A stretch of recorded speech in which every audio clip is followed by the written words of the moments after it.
What the hell, man? Legit ba tinatanong yung kung nag-cheat si Ferg?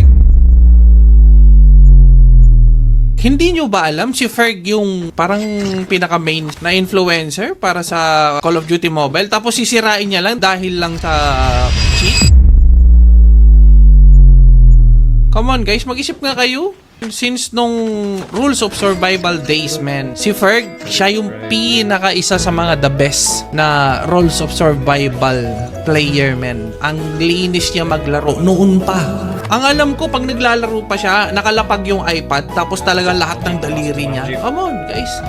Ganun kasulit si Ferg. Siya yung pinaka-the best, man. Kung usapang mobile, Diyos ko, marami nang natapos yan, marami nang na-achieve yan. Halos lahat ng mga content creator noon, ina-idolize siya kasi ang linis niya gumawa ng content. Tapos ang galing pa ng mga gameplay niya. Ilang beses na yan nag-champ. Tol, ilang beses na yan nag-champ sa BR tournament. MP, nag-practice din yan ng MP. Laging leaderboards. Alam mo yun? Back to back. Back to back yan, tol. Back to back champion. Si Ferg. Come on, tol. Mahiya naman kayo sa sarili niyo, tol. Isipin nyo yun, tol, ha? Si Ferg yung nagpapa-tournament ng sobrang lalaking prize pool.